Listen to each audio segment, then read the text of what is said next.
para los compañeros que están listos. Entonces comenzamos y vamos a hacer revisión de dónde estamos y dónde vamos a seguir en nuestro proceso. Permítanme compartir.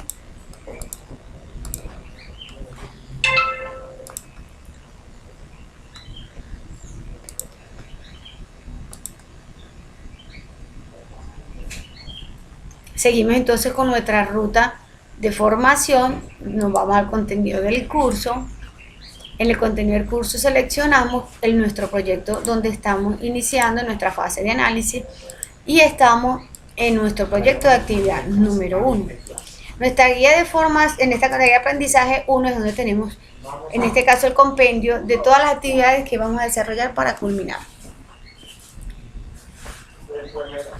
Según los avances que tenemos, fíjense que ya nosotros hemos cumplido con la competencia 0092, que era la parte de lo que era requisitos, esa primera acercamiento a nuestro contexto, y establecía lo que eran los requisitos que vamos a trabajar dentro de nuestro proyecto. La 093 era referente a las metodologías, en base a qué y con qué plan nosotros íbamos a desarrollar ese proyecto de formación. Y en este caso tenemos dos transversales. Esas transversales son aquellas asignaturas o aquel contenido que forma parte de nuestra forma, que se integra en nuestra formación, valga la redundancia que siempre empleamos, pero como complementario, como aquello que nos va a permitir ahondar en otras habilidades, generar otros conocimientos u otras habilidades. La primera que tenemos es la formación, en este caso, de las TICs, donde trabajamos con esas tres evidencias que eran correspondientes a lo que son las tecnologías de información y comunicación, y basado también,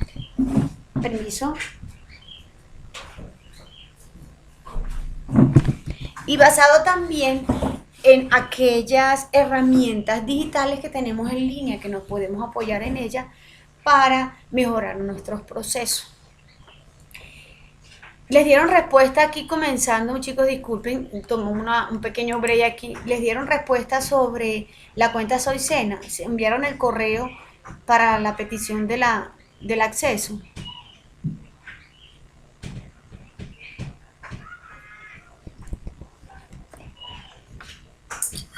No, por mi parte todavía me falta hacer ese proceso. Almefer, ¿tú también lo enviaste o o tú no tuviste inconveniente para acceder? Profe, yo a la cuenta Soy Sena o ya la abrí. Ah, ok. Mira, Yo ya la cuenta la tengo registrada, la cuenta dentro y me abre normal. perfecto. Entonces, Juan, te queda esta tarea pendiente para que abras la pestañita. Yo les comparto aquí. Este es el procedimiento que ustedes tienen que hacer. Ustedes abren Soy Sena, a ver, así. Abren Soy Sena 365 en su navegador y ellos los va a llevar a esta página. Página que se creó para que tengan tu información con respecto a esa cuenta que vamos a tener bajo el convenio de Microsoft. Ustedes van a tener una cuenta Mi Sena con Gmail y una cuenta Soy Sena con Microsoft. En este caso, la idea es que podamos utilizar todos los paquetes o aplicaciones que Microsoft nos brinda a nivel local, lo vamos a tener en línea para poder utilizar y potenciar todas esas herramientas.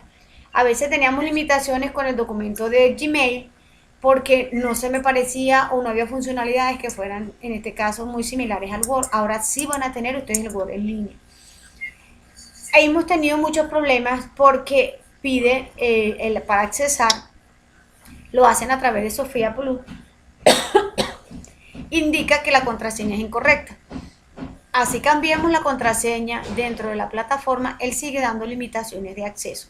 Entonces lo que les estoy recomendando, en este caso a los aprendices, porque cada uno maneja su cuenta, es que a este correo que tengo aquí enviemos una información.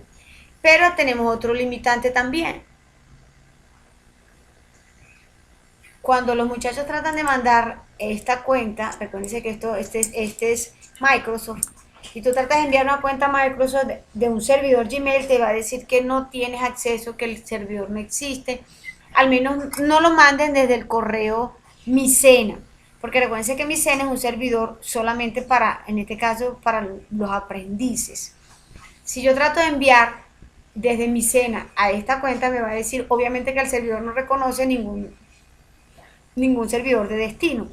Me envíenlo desde su cuenta personal si les da facilidades, o si de casualidad tienen su cuenta Hotmail u otro servidor de correo, mándenlo desde allí, pero no lo envíen desde la cuenta Micena porque les va a dar ese error de destino.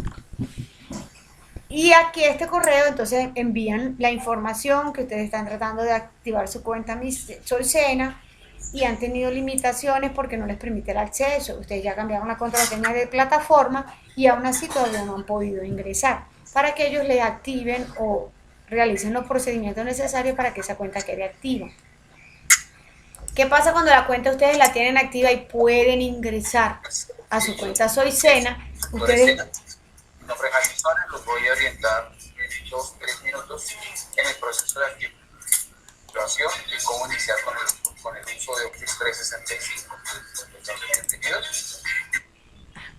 Entonces, cuando ingresamos, ustedes tienen este escritorio y en el escritorio la ventaja es que, en este caso, Juan David, puedas utilizar todas estas herramientas que tienes acá. El que tenga limitaciones con Word, porque sabemos que si yo abro un Word en el documento, en el editor de documento que tiene el Gmail, o en este caso la plataforma Google, tal vez no tenga las mismas características que si yo abro un documento cuando lo tengo obviamente desarrollado en el propio Word en línea. Entonces allí sí voy a tener muy similar las características o las funcionalidades que van a tener ustedes de la herramienta. Fíjense que es su Word en línea. Obvio que no vamos a tener todas las funcionalidades a nivel de iconos como lo tuviese en el nivel local, pero la similitud es mucha, ¿ok? Al menos las ediciones y las acciones más empleadas las vamos a tener aquí en línea. Y ustedes lo van a... ¿Cuál es la ventaja de trabajar en línea? La disponibilidad que ustedes van a tener de ese documento sin importar el computador con el que estén accesando. Después de este pequeño break que nos saltamos un poquito la parte de lo que estábamos revisando sobre nuestra planificación, recuerden que es importante que esa cuenta ya la tengamos aquí. Y tenemos otra transversal que es la transversal del inglés. Transversal que ustedes recuerdo debemos empezar y ir ejecutando a través de su inglés en plataforma, su inglés en Sofía.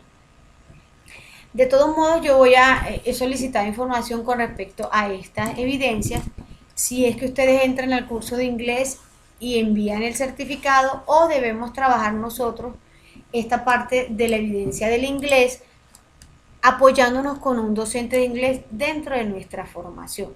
Si hay que solicitarlo, entonces voy a realizar las debidas gestiones con respecto a estos niveles de inglés porque están incluidos dentro de mi formación aquí como tal.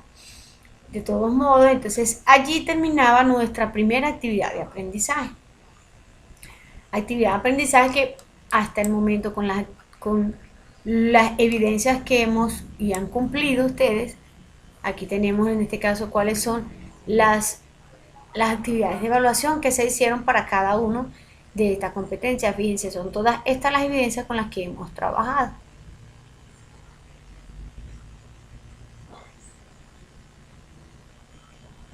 Nos queda pendiente entonces hacer esta verificación de las actividades de inglés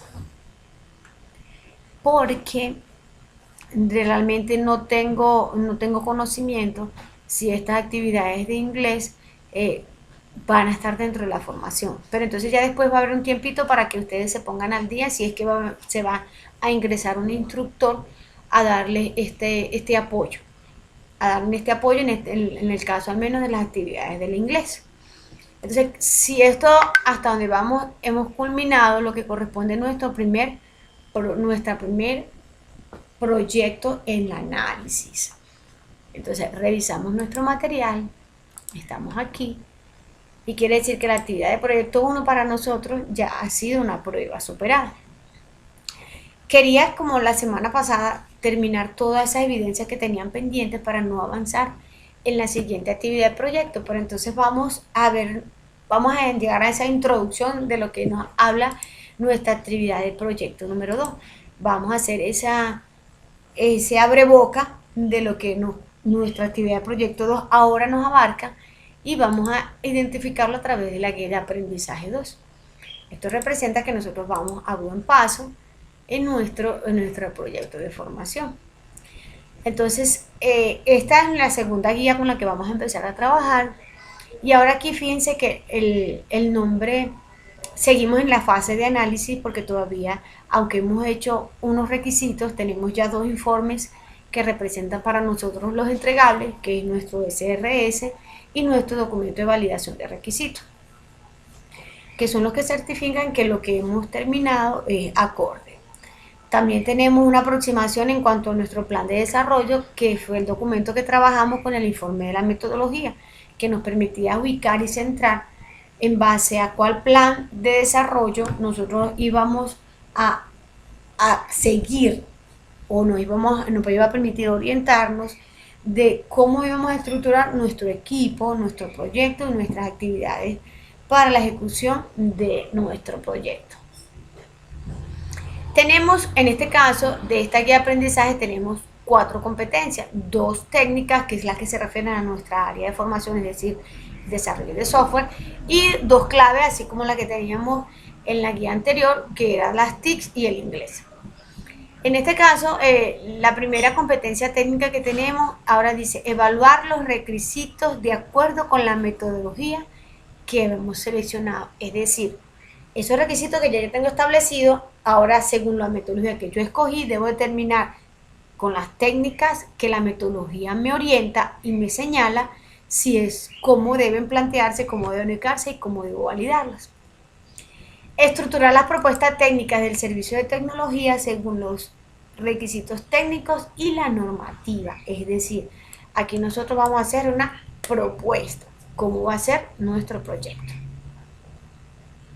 Cuando llegamos a estas competencias claves, nos habla de que vamos a estar en capacidad de razonar cuantitativamente frente a situaciones susceptibles de ser abordadas de manera matemática, en contextos laborales, sociales y personales. Cuando yo hablo de razonar cuantitativamente, es que yo puedo emplear ahora estrategias, como lo dice en este caso la competencia, estrategias objetivas, estrategias dinámicas que empleen, en este caso, basadas y apoyadas en la numeración, que me permita dar soluciones a diferentes situaciones. Cuando habla susceptible de ser abordada, ojo, cuando yo hablo de susceptible de ser abordada es algo que yo pueda incluir, en este caso, el razonamiento lógico para darle solución. O obviamente que situaciones que son totalmente sociables y subjetivas y que tengan que ver mucho con el factor emocional, ahí no, nosotros no nos insertamos como elemento de propuesta de soluciones. Y hoy tenemos otro componente clave que es la parte del inglés. Entonces fíjense que el inglés está incluido en cada una de las guías. Hay que hacer la solicitud. Obviamente yo pregunté, pero no me han dado respuesta. Vamos a ser un poquito más insistentes a ver quién nos va a prestar el apoyo con la parte del inglés que ustedes deben desarrollar aquí. La guía, como siempre, tiene todos los resultados que vamos a empezar a ir desarrollando a través que vamos avanzando y en este caso realizando esta guía de aprendizaje. Toda guía tenemos para desarrollar esta guía 384 horas. Horas que se incluyen 8 horas hábiles, disculpen, los 7 días de la semana. Recuerden que ustedes, hasta donde me informaron, son formación virtual y nosotros se cuentan sábados y domingos para la entrega de sus evidencias. Tenemos 240 horas técnicas y 144 horas clave, es decir, esas claves son las que se dedican para esas 2 competencias que vimos que nos van a permitir generar otro tipo de habilidades. La presentación de esta guía, la formulación de las actividades de aprendizaje y fíjense que igual que la guía anterior, el que tenga curiosidad de cada cuánto debemos entregar las evidencias, qué tiempo se está demorando la ejecución de las actividades, ustedes tienen en las guías estos cronogramas que nos están de una manera muy detallada determinando qué tiempo nosotros vamos a emplear para el desarrollo de estas evidencias. Entonces, según esta evidencia, nos está indicando que para la semana 1, es decir, ya la semana que viene, nosotros deberíamos estar terminando este foro temático sobre el lenguaje modelado unificado, es decir, UML. Vamos a emplear entonces ahora cuáles son las estrategias que según la metodología que ustedes establecieron me va a permitir a mí realizar ese análisis de requisitos que estamos trabajando. Identificamos el cronograma. Fíjense que aquí están descritas correctamente las 40 semanas que están establecidas para cumplir con esta segunda actividad del proyecto de análisis. Y entonces vamos a iniciar con un pequeño recuento a ver qué es lo que nos sugiere el material de formación.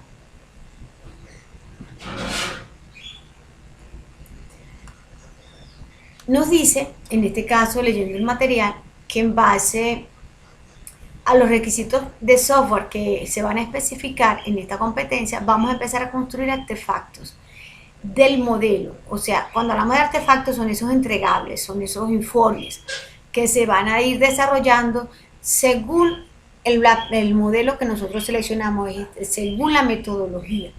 Las metodologías te van indicando, bien documentadas y bien leídas, pudieron darse cuenta que él te va a decir, mira, en la fase de análisis hay que entregar un informe, en la fase, tenemos 3 fases nada más, análisis, ejecución y implantación, por darles un ejemplo.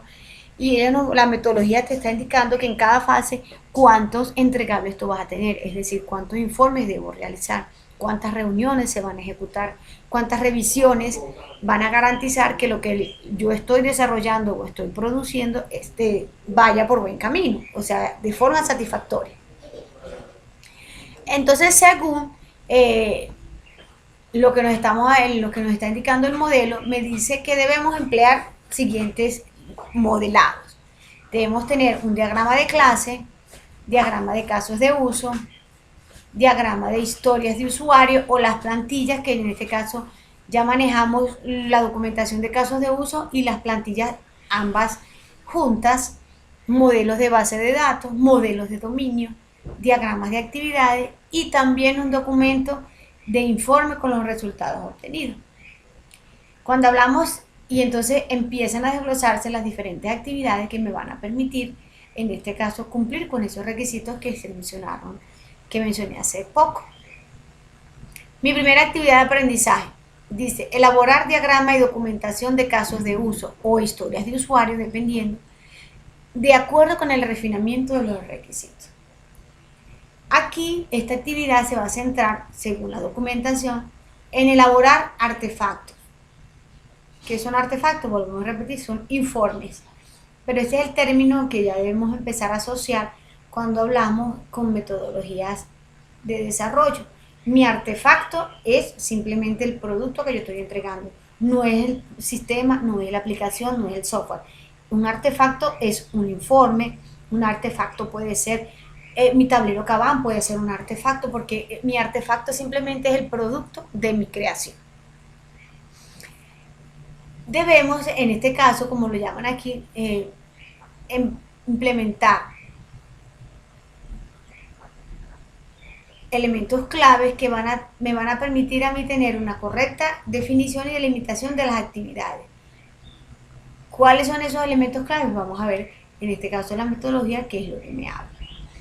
Para poder llegar aquí, cumplir con esta actividad, nos vamos a apoyar en el material que habla diagrama de especificación y análisis de requisitos. Y la evidencia que vamos a entregar, en este caso vamos a participar de un foro temático. ¿Qué me dice mi foro temático? Vamos a leer aquí. Me dice, vamos a basarnos en el lenguaje unificado modelado, que es lo que representa las siglas de UML en inglés. Y es uno de los lenguajes estándares que se emplean para modelar sistemas de información. ¿Por qué?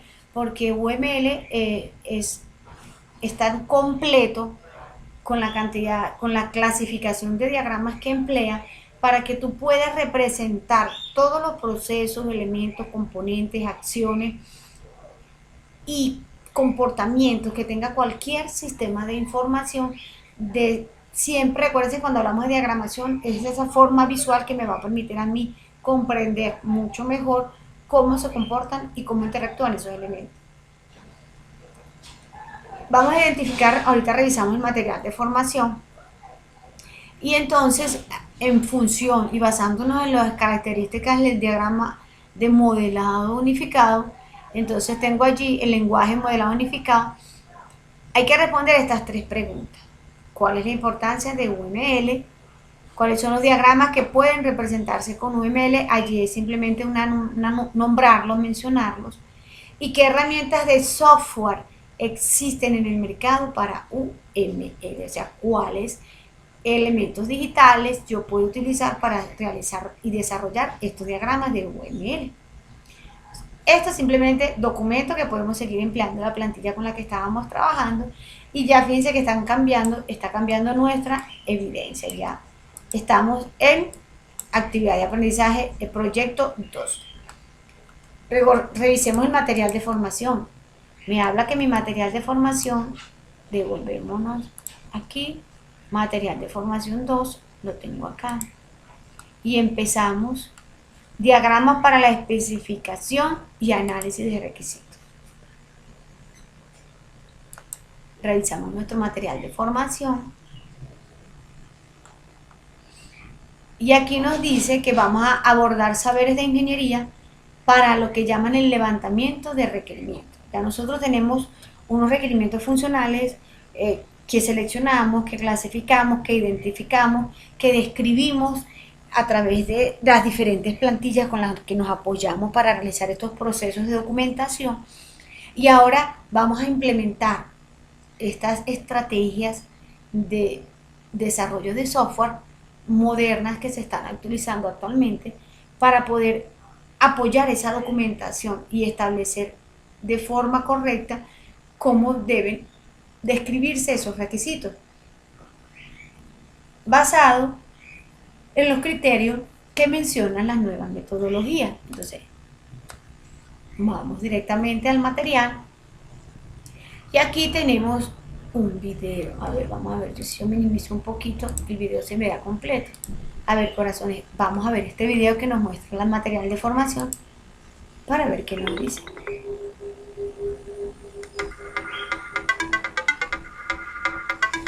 Diagrama para la especificación y análisis de requisitos.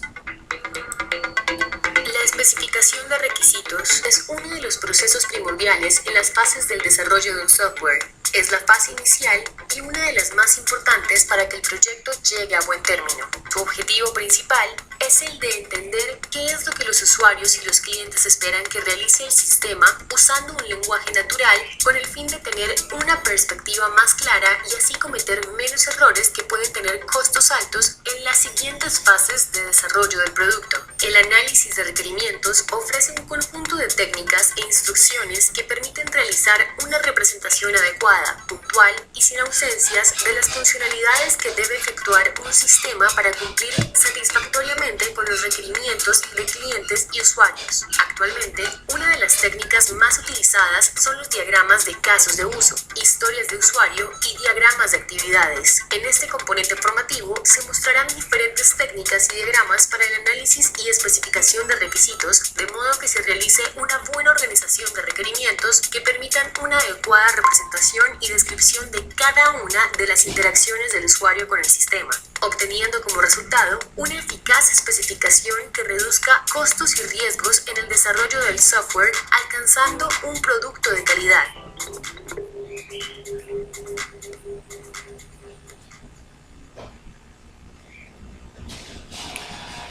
Una vez culminado este video, fíjense que la idea principal que manifiesta es calidad, satisfacción. Todo va en función orientado a que no, desde lo que es levantamiento de la información, como lo mencionó, hasta la entrega del producto final, todo siempre va a estar enfocado en la calidad, siempre va a estar enfocado en satisfacción del cliente.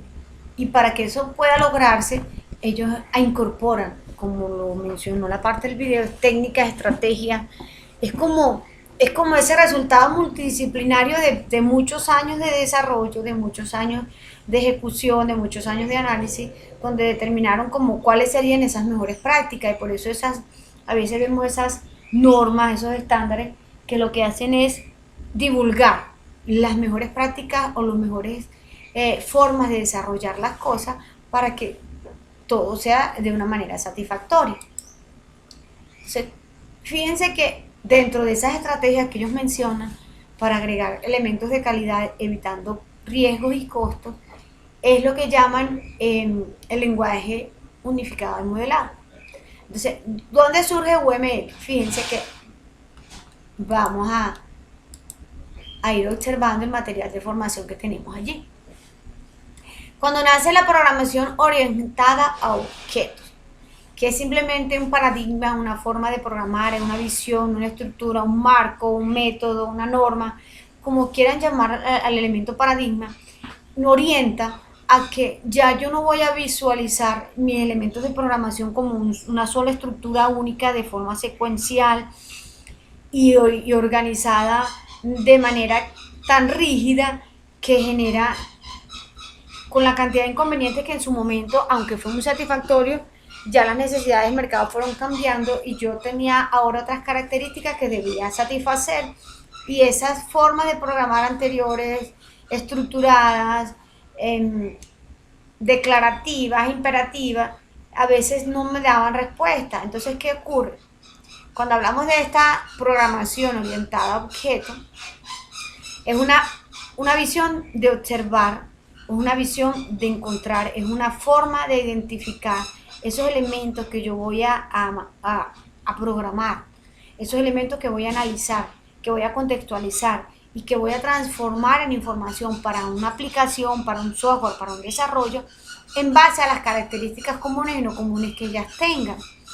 Entonces es simplemente que yo pueda identificar que pueden haber objetos que tengan características en común y pueden haber objetos que no lo tengan, pero yo me voy a apoyar en las que tienen las características comunes para no tener que realizar líneas en este caso, a niveles de programación exagerados, sino basándome en las características que puedan tener similitudes entre los elementos que voy a asociar o los elementos que voy a programar. El enfoque tiene ciertas características de la programación orientada a objetos, ya lo imagino que en nuestra formación vamos a identificar esas diferentes formas de verlo, porque nos van a permitir programar y desarrollar los diferentes elementos. También programar un objeto, es decir, bueno, yo puedo tomar, ustedes han visto sus móviles, un botón para mí puede representar un objeto.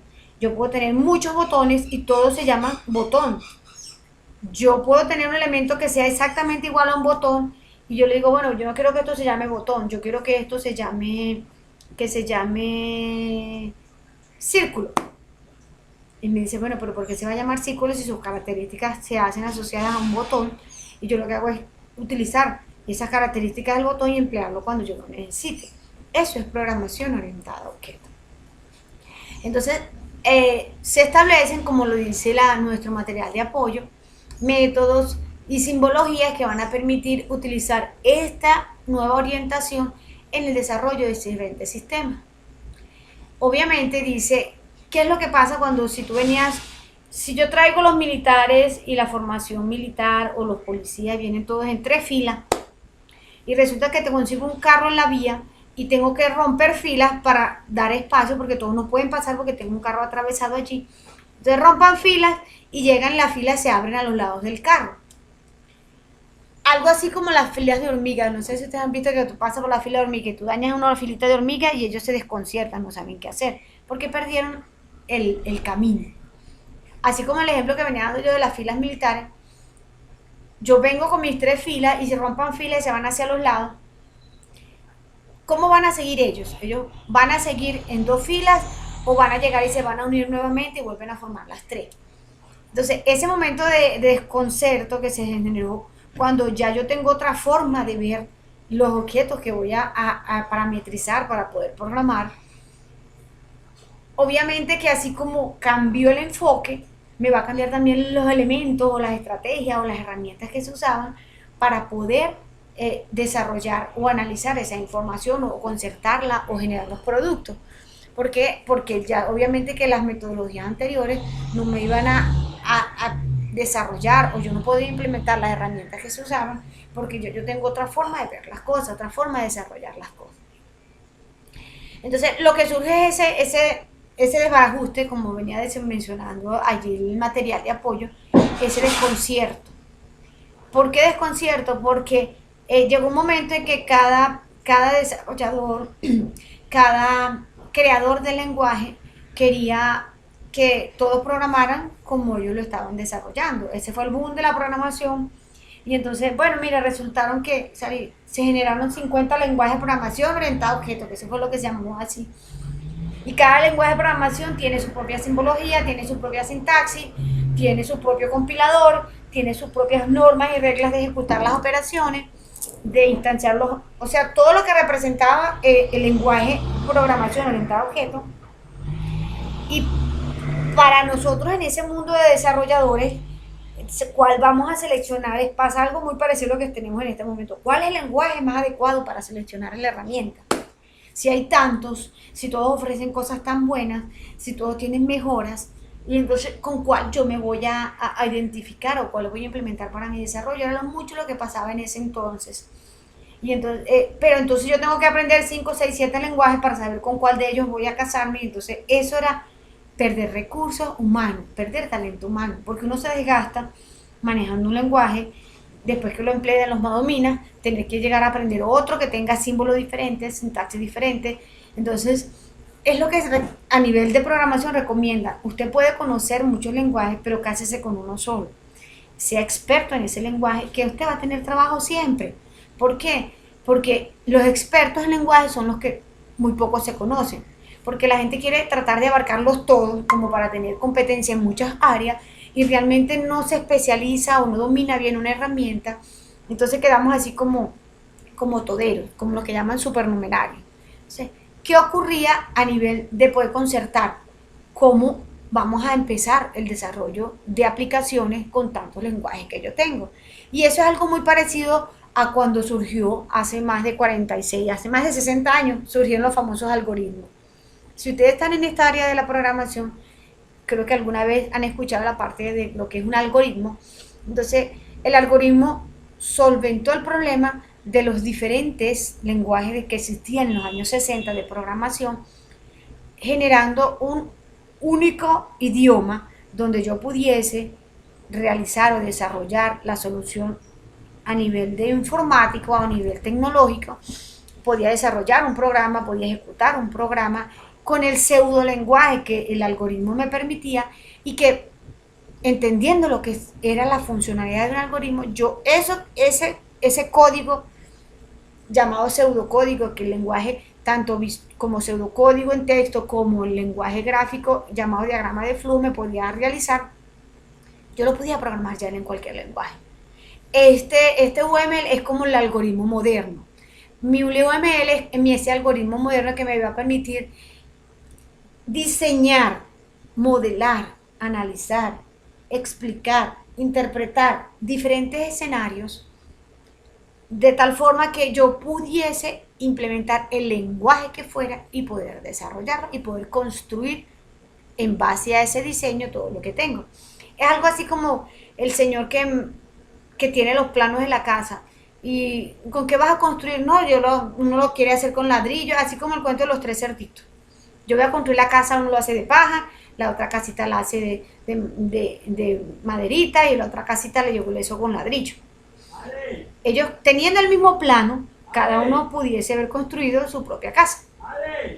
Eso es lo que trata UML. Mami, llama a Ale, por favor. UML lo que trata es tener un único...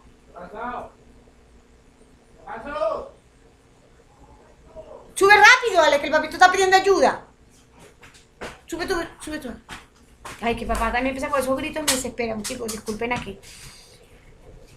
UML lo que pretende es eso, es tener un solo idioma, una sola forma de hablar, pásale las llaves que no debe tener con qué abrir tampoco. Una sola forma de identificar cómo voy a construir en base a esos modelos que él me permite trabajar. ¿Y cómo me lo va a permitir? Tiene diagramas para cada necesidad de desarrollo, para cada necesidad de la etapa de un desarrollo. Entonces seguimos avanzando aquí. Me dice, así como lo había comentado, fíjense, UML proporciona herramientas que facilitan el análisis y el diseño de diferentes sistemas orientados a objetos, donde de manera gráfica nos muestra el camino y la estructura que van a tener, que le permita determinado desarrollo a los diferentes programadores, analistas, desarrolladores, diseñadores, saber, conocer cómo van a trabajar. Según Müller, como aparece aquí, dice que es una de las herramientas más emocionantes en el mundo actual, en el desarrollo de sistemas, ya que permite generar diseños que capturen ideas de una forma convencional y que puede ser fácil de comprender para poder expresarla y comunicarla a otras personas. UML evolucionado. ¿Por qué? Porque UML, así como los lenguajes y nuestras necesidades de desarrollo cambian, UML evoluciona junto con todas esas necesidades para mantenerse. Me imagino que para tratar de evitar ese conflicto que en algún momento se genera cuando no entendemos todos. Algo así como los famosos lenguajes universales. Se habla que UML es un lenguaje universal, así como el sistema hexadecimal, así como nuestro sistema decimal, como el sistema binario, donde usted coloque, yo estoy hablando del sistema decimal, y usted escribe 09 en español y va a inglés, y 09 significa 09, que si se fue a francés, 09 significa 09. Eso significa la universalidad en cuanto a términos y símbolos que se manejan. Eso es lo que pretende UML. Fíjense que aquí lo menciona claramente. El objetivo es que todos los diagramas tengan coherencia, que puedan interpretarse. Usted consigue un diagrama de casos de uso, que es uno de los que maneja UML. Aquí hecho nosotros en el latino, castellano, como lo manejamos aquí, paisa, si estamos aquí en Antioquia, y si estamos en el llano del llanero, y si estamos en la costa el costeño. Ese diagrama que usted hizo en UML, usted se lo llevó para Japón y se lo llevó para Europa o se lo llevó para Estados Unidos cuando ustedes, gracias a Dios, tengan que emigrar o se fueron contratados por una multinacional y vamos a programar allá. Y ese mismo diagrama, ustedes lo visualizan allá, va a significar exactamente los mismos elementos que tenemos aquí en este momento. El muñequito significa el actor, el ovoide significa su caso de uso y el cuadrado va a representar el sistema en el cual está embarcado. Eso es lo que pretende UML, esa universalidad de las cosas, que siempre tengamos y que todos entendamos lo que se va en este caso a diseñar y a crear. Entonces, según aquí tenemos, nuestro material nos representa que hay tres grandes precursores en cuanto al UML: Grady Broch, Jean Rumbaugh y Ivan Jacobson. Entonces cada uno de ellos hizo su aporte. Fíjense que tenemos una línea del tiempo, vamos a tratar de ver más pequeño a ver si la podemos visualizar. Y aquí tenemos una línea del tiempo. ¿Qué me dice esta línea del tiempo? A ver, ok, ya podemos desplegarla aquí. Mi línea del tiempo me establece que UML, fíjense que aquí lo tenemos como un integrado. Aquí, a ver. Ok. UML está en esta etapa. UML inició lo que era esas fusiones. Otras metodologías no existían. Y aquí estaban los compañeros que dieron los primeros pasos a ese lenguaje unificado. Se habló de un método unificado. Ivar Jacobson lo llamó UML 0.9. Se fue, según los expertos, fueron mejorando esos elementos visuales o gráficos con los que se apoyaban. Vamos a avanzar aquí. No hemos llegado tan lejos, devolvámonos un momentico acá. En el 98 se habla de lo que llaman estandarización. ¿Qué quiere decir? Bueno, mira, todos vamos a usar este mismo símbolo, todos vamos a usar esta misma notación, vamos a apoyarnos en estándares. Recordemos que los estándares son los que garantizan que todos van a usar exactamente el mismo elemento. Y la industrialización, apoyarse en elementos de desarrollo para que fomenten el empleo y el uso de estas metodologías. Ya en este caso, fíjense que ya no tenemos fusiones, sino que, ¿qué significa avanzar UML? UML significa que los símbolos o los elementos gráficos que se manejan para representar los diferentes tipos de diagramas que UML nos facilita, van teniendo extensiones. ¿Por qué extensiones? Porque si nos damos cuenta de aquí a 5 tenemos los 10 años para pegar un brinco grande. No existían las APIs. De aquí a un brinco grande nosotros no teníamos programaciones móviles. De aquí a 10 años atrás, nuestros teléfonos solamente recibían llamadas y llamadas llevaban y llamadas traían. El que yo tenga ahora desarrollos móviles, el que ahora tenga ahora desarrollos en otros entornos de programación, UML, para no quedarse atrás, obviamente dice, mira, pero yo no tengo el símbolo que representa un teléfono, tal vez no tengo el símbolo que representa un wifi dentro de los elementos que yo manejo para mi programación, para mi modelado. ¿Qué es lo que hace estas nuevas versiones de UML? Incluir nuevos elementos de diseño, nuevos elementos o nuevos muñequitos, nuevos símbolos, nuevos iconos, nuevas figuritas que permitan incluir estos entornos que existen ahora y que pueden modelarse para el desarrollo de las aplicaciones. Entonces, eso es lo que ha generado estas evoluciones. La última que se ha mantenido hasta nuestros tiempos ha sido la UML 2.5. Se habla de extensiones y esas extensiones, así como ha ido esa evolución, esas extensiones representan otros elementos que tal vez otra conexión, tal vez estoy hablando de ciberseguridad y entonces resulta que en ciberseguridad el atacante ya son otros diferentes. Ya anteriormente lo único que teníamos era virus. Ahora tenemos una cantidad de elementos que generan vulnerabilidades y amenazas y ataques a nuestros sistemas informáticos, que si son troyanos, si son gusanos, si son malware, si son phishing. Entonces, con esas diferentes técnicas, yo tengo que representar, si quiero establecer alguna estrategia, por ejemplo, de protección, debo identificar y mostrar a las personas esos símbolos basados en un informe oficial bajo un lenguaje UML, deben estar incluidos esos nuevos elementos. Entonces, eso es lo que llaman las famosas extensiones. Pero hasta ahora el UML 2.5 es la versión que se ha mantenido. ¿Qué características tiene UML? Entonces, todo este material lo tenemos nosotros aquí con respecto a la parte de UML. Visualizamos todo este material. Recuérdense que cuando nosotros pasamos de una competencia a la otra, necesitamos una conceptualización y unos elementos teóricos que me permitan a mí identificar hacia dónde vamos, que es toda esta parte de estos elementos teóricos. Se visualiza qué es lo que representa UML, qué es lo que me va a permitir hacer, y fíjense que es todo lo que UML facilita: construcción, visualización, especificación y documentación. Entonces, con estas características descritas de UML aquí, nosotros nos vamos a nuestra guía de aprendizaje y entonces aquí tengo que yo puedo responder estas 3 preguntas que tengo acá. Pero las herramientas del software no las hemos visto. Entonces, revisamos el material de apoyo, porque obviamente tiene que describirme cuáles son esas herramientas que me pueden apoyar. A ver. Ya identificamos que esta parte del análisis es lo que me permite UML. Aquí empezamos con diferentes diagramas, con el que más hemos implementado hasta este momento, que ha sido el caso de uso, y aquí tenemos los elementos que forman parte de un caso de uso.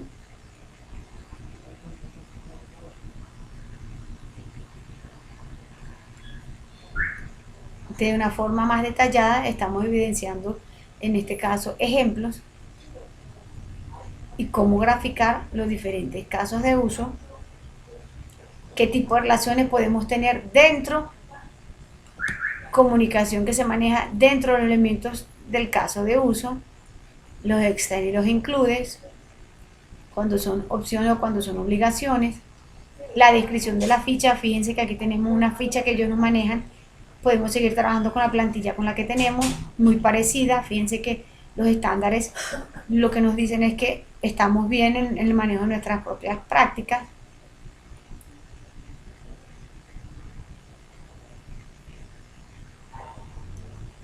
Y nos dieron un ejemplo de un caso de uso real. Leemos ese material, nos identificamos. Nos hablan también de las historias de usuario. Recuerden que como historias de usuario hemos manejado como una estrategia de validación de requisitos. ¿Por qué historias de usuarios se manejan de esta manera y de esta forma? Porque es importante y como se ha mencionado siempre que el cliente tiene la razón.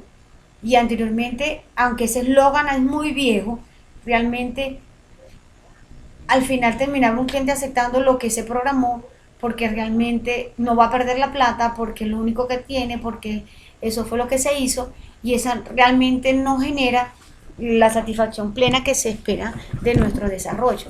Entonces fíjense que aquí, aquí tenemos los elementos con los que se trabaja la parte de la gestión. Fíjense que Trello, como lo hemos manejado, está allí.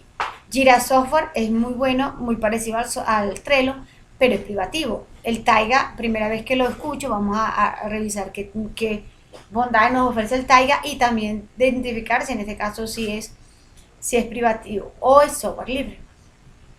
Aquí tenemos la plantilla con la que hemos manejado nuestras historias de usuario y que representa nuestras historias de usuario.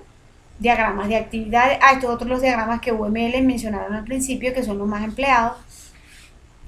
Cómo se trabaja un diagrama de actividad muy parecido al diagrama de flujo, pero cambian uno que otro elemento que tenemos nosotros para el manejo. Nos cambia el inicio y el fin, nos cambian las estructuras que representan las condiciones, porque condiciones para nosotros ahora ya no sería un sí o un no dentro de la pregunta, sino que genera una decisión de la misma forma. O también genera un valor que debemos evaluar en ese momento.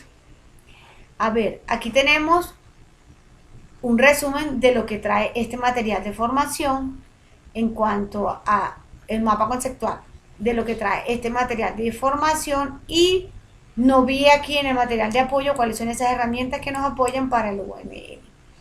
Si revisamos herramientas de apoyo de UML, nos recordamos que tenemos una guía en la actividad número 1 cuando empezamos a los requisitos de usuario, y allí tenemos, voy a revisar porque me acuerdo claramente que aquí tenemos un material que nos habla muy claramente de cuáles son esas herramientas que nos apoyan para la descripción de los casos de uso. Lo tenemos aquí.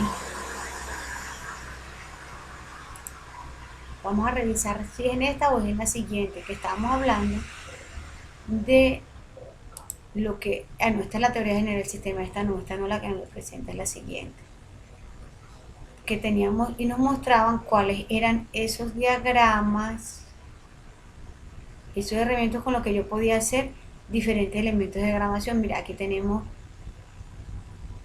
diagramas de proceso, ¿no? A ver, esta es la parte de diagramación y esta es la del sistema. No, esta parte no, esta no es la que me tenía aquí, disculpen. Vamos a revisar la parte de ingeniería de requisitos.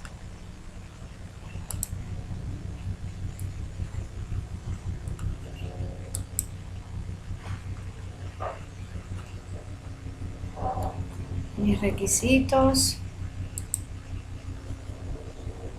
la norma,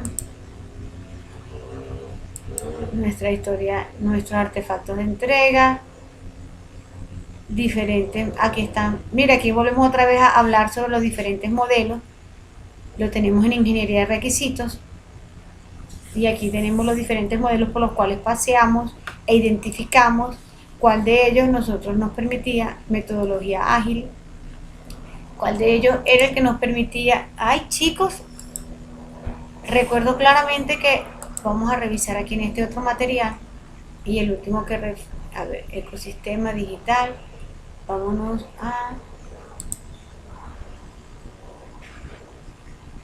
no, esta parte sí no, que tengo trazabilidad, tengo la norma, tengo Scrum y Kanban y requisitos de Scrum y Kanban.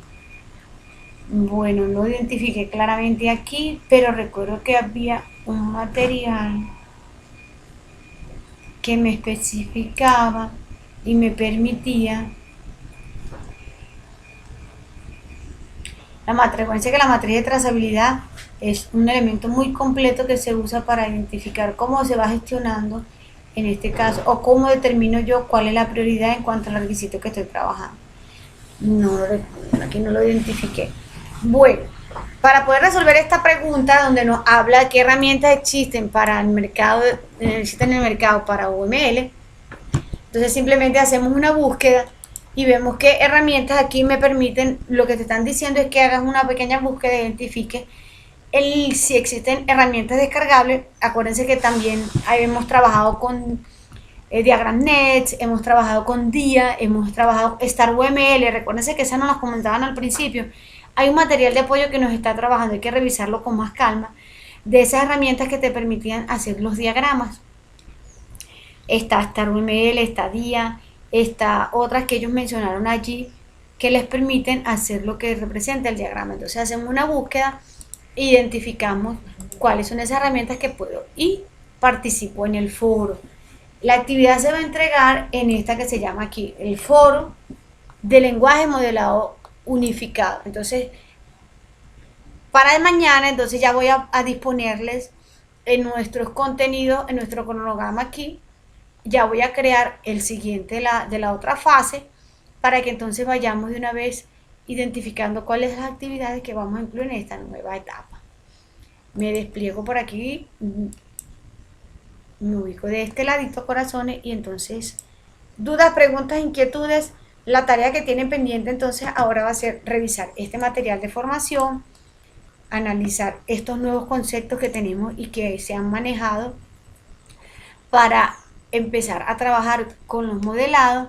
Sí, Félix, ya estamos en la actividad de aprendizaje, nuestro proyecto de aprendizaje 2. Entonces ya estamos, lo que hicimos fue revisar esa introducción del material que está allí. Lo que deseo es que el proceso óptimo sería que ya no tuviese evidencias del proyecto 1 para pasar al proyecto 2. Pero mientras, como ustedes son los que disponen tu tiempo, sí, acuérdense que eso está en el material, en el contenido que tenemos nosotros en plataforma. Allí ustedes pueden revisar el material que está disponible allí o buscarlo en internet. La idea es que el que tenga tiempo, recuérdense que estos elementos conceptuales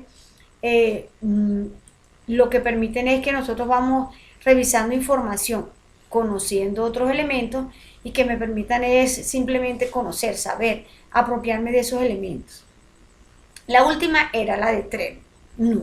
Recuérdense que tenemos, vamos a revisar, permíteme que tenemos acá y lo tengo aquí disponible, fíjate. Nuestra última de la última es informe de mejora y productos. La de Trello era la segunda parte de lo que es el taller. La última evidencia que tenemos del primer proyecto es este informe, donde tú vas a especificar cómo las TIC han permitido mejorar o una área donde tú puedas implementarla y cómo lo harías, o haces un resumen general de diferentes áreas donde las TIC en este caso, así como lo dice allí, han mejorado tanto productos como procesos y de qué forma lo han hecho. O sea, no simplemente llegar y copiar y pegar, sino que tú me vas detallando, mira, las TIC mejoran los tiempos de respuesta de la entrega de informe. ¿Cómo lo hacen? Bueno, porque ellos te permiten utilizar herramientas digitales, te permiten trabajar con informes, te permiten enviar informes digitales a otro lugar y eso acorta los tiempos de entrega, disminuye el esfuerzo realizado en búsqueda en dispositivos físicos. La idea es que nos apropiemos de esa parte sabemos que existen mejoras con las TIC, pero ¿cómo se han evidenciado esas mejoras? ¿Cómo se ha demostrado que realmente las TIC acortan el tiempo? Las TIC acortan la distancia de aprendizaje, las TIC mejoran los procesos de aprendizaje, se habla mucho de eso, pero la idea es que nos documentes a través de este informe cómo se evidencia que realmente las TIC hayan generado avances o mejoras en esas áreas que tú vayas a describir dentro de ese informe. ¿Quedó esa parte clara, Félix?